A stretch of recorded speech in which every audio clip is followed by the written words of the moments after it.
NBA Finals, Game 5, Pacers versus Thunder. My best bets are on the way in this video. I'll begin with my favorite player prop, then we'll go to a couple other props that I looked at, and then we'll end with my favorite side or total in this game if you are due. My name's Austin from Calling Our Shot. Thank you, as always, for tuning in. We've been dominating the NBA Finals. In fact, we have yet to lose a player prop. I give one out every game, and it's smacked. And Game 4 was no different with Tyrese Halliburton's under in points, now on a 12-1 run in the NBA playoffs. We love to see it. Now, I'll be honest, that was not sweat-free. He had 10 points going into the fourth. His live bet was 13.5. He managed to get to 18, missed a couple threes, sweaty as it gets. We will certainly take a winner. Today, we try to do that all over again. Go 1-0 and keep the line moving. Would love to cash our Betr entry, which we'll touch on in just one moment. As always, Betr, you guys know we talk about them a ton. Hopefully, I haven't annoyed you guys that much. But Betr, if you sign up using my code SHOT, you'll get this free pick for SGA to get 1 point rebound or assist. That's pretty free. They'll also match your first deposit dollar for dollar up to $25. So a free potential for 25. Speaking of free, they'll give you $10 just for signing up using my code SHOT. Here's all the states that's available in. Again, we'll talk about some more prop leans in my Betr entry. But as for my favorite player prop of this Game 5, a Monday evening, drum roll please. Who could it be? Who could it be? It's a guy we've already bet on this series. It is going to be Obi Toppin. Under 16.5 points and rebounds. Now, hopefully you guys have finally gotten onto the under train. As I know, a lot of people don't like betting unders, and I get it. Watching an under is honestly like pulling teeth out, but it also can kind of be funny if they're breaking up shots. Let's hope Obi Toppin is doing that on Monday evening. But we faded Toppin in a very similar scenario. In Game 1 of the series, Toppin came in, had a big game. Before I dive into that, my pivot, if you don't have a 16.5 line, I would take PRAs at 17.5. Then I'd go to 15.5 points and revs or 10.5 points. Either one. I like them both. I just like PRAs a tad more than the 15.5 points and rebounds. I just don't see Toppin getting 2 assists. And even if he does, he would need to get 3 assists to make you lose value there. So again, I like PRAs a little bit more than 15.5. Let's talk about Toppin though. Game 1, he had a big game. He went out there, had 17 points. I don't really remember how many rebounds he had. He made 5 threes. Then Game 2, we faded him. We took his under in points, and he stunk up the joint. I think he had 3 points. Well, what happened in Game 5? Toppin, once again, had another good game, 17 points. Now, a little bit better volume from him, 7 for 12 from the field. Also got 4 free throw attempts, which he missed 3 of. But again, if you were to look at the shots, he was getting a bunch of easy transition lay-ins. That's kind of how he got 4 or 6 of his points. And he knocked down 2 of his 5 3-pointers. So again, decently high shooting performance. But I'm always a fan of taking role players in the playoffs, taking their unders on the road. Now, yes, they're going to play a lot better at home because that's where they're accustomed to playing. But on the road,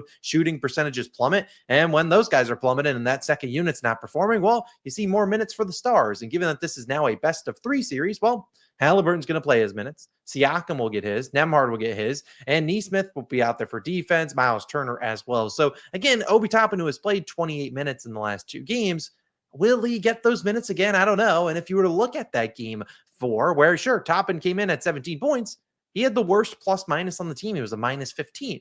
So I just don't know if this is really a great matchup for him. He scores about a quarter of his points in transition, where the Thunder have been the best transition defense this season.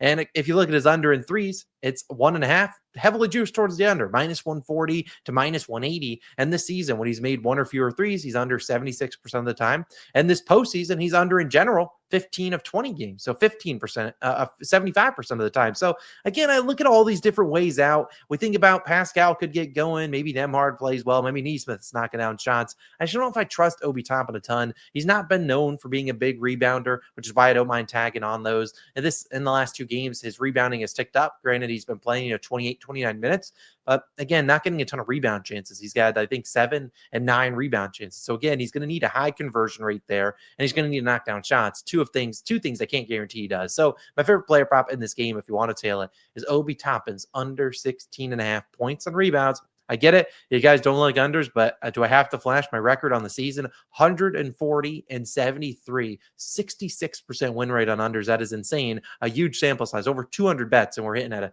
over almost 70% clip.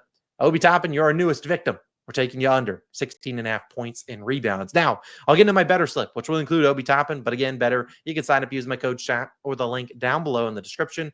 A 100% deposit match up to $25, which isn't too bad. I mean, deposit $25, get an extra 25, and you'll get a free $10. So deposit 25, you basically get 60 plus that SGA free pick. Here's my better slip.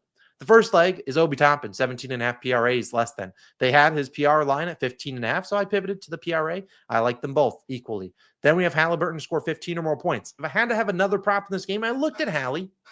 I just don't love Halliburton. I think his line was 16.5 or 17.5 on most books. I think he has a good game here. I mean, heck, he didn't even play great in game 4, and he still got 18 points. I mean, we had his under there. I just think this is the guy that they need to score, especially on the road in a pivotal game here. I think he has to be aggressive. However they're defending him, I don't care. He has to be aggressive. So I like that. SGA less than 34.5 points. I mean, if you took that in game 4, all right, B. As he had 20 points with 5 minutes left, and he managed to spam 15 points. Again, it's tough to score 35 in a playoff game. It isn't easy. Double teams, different things coming your way.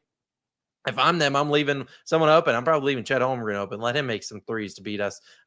It's just hard to score 35. Those lines are sharp, which is why I didn't make an official one, but I would lean his under. Same as Jalen Williams is under in points plus assists. I mean, I don't think he's going to get the whistle that he saw in the last 2 games. 11 free throw attempts in both those 2 games. If you look at his free throws made line, it's like 4.5. So, or maybe even attempted. So they don't really think he gets the free throw line as much. I could see maybe the Pacers switching things up, given he's had back-to-back pretty good games. Maybe we make someone else like Chet beat us, or heck, Dort make him knock down shots, even though he's a home merchant. Again, $20 on that puppy turns into 160. I like it. I like all those props. My favorite one by far is Toppin. The other ones, Toppin's like a 9 out of 10 for confidence rating. The other 3 are probably like, Halliburton's not his regular line. But the other 3 are probably like 5 out of 10s. And if a prop's 5 out of 10, I don't make it an official play. But if I'm throwing them in a slip like this, I will certainly do it. Again, code SHOT, 100% deposit match. Plus, you get that free pick for SGA. Take advantage better. Again, appreciate anyone that has signed up over the last few weeks using my code. Again, help support me. I appreciate it. Let's get into my lean for this game. In game 4, my lean was Pacers team total under. Got a little sweaty in that first half when they scored like 64 points, but it cashed as they only scored like 40 something in the second half. Today I got another team total. And I do want to note, I did add the win for the Pacers team total under, as well as I added the win for I put win in quotation marks because they're just leans. I'm not betting on myself for the over 5.5 in this series, as that has already cashed. I don't know if the books have technically paid it out or not because I didn't bet it, but yeah, get out of my face. Thunder team total under 117.5. Now, they've hit this line once this series, and that was, I believe, 123 points in game 2. The bench bums kind of came in and helped carry them to that over. When the bench guys come in, there ain't no defense being played. I just think, number one, you think about scoring 118 points. That's not easy. That's not an easy task. And the Thunder, while they will shoot a better percentage from 3 at home, the Pacers are a good defense. I mean, they have a lot of good perimeter guys that are pretty good defensively. I'm sure they'll make adjustments here because they didn't play great in that fourth quarter, especially. But I think that this game will be slower. It's a game 5. There's going to be some nerves. The Thunder are going to need to defend home court. Scoring 120 points is just not easy. You have to average 30 per quarter, basically, to get there. And if you have one bad quarter, you're not even going to stand a chance. So I would lean the Thunder. Team total under 117.5. Not saying the Thunder don't win this game. I would lean the Thunder on the money line. And I don't know if spread-wise, probably still lean the Pacers, but Pacers have always been a good team at bouncing back. Probably feel like they gave away that game in game 4. I think they bounce back here. I'm not saying they win, but I think they keep it close. And if they're going to keep it close, I just don't see a 120 to 120 game. So Woodley Thunder, team total under 117.5 points. Kind of like the Pacers team total over, but I like Thunder under a little bit more. I mean, you guys should know the saying, if you're an OG, you can't spell thunder without the word under. I mean, what a phrase back to Darius Baisley days.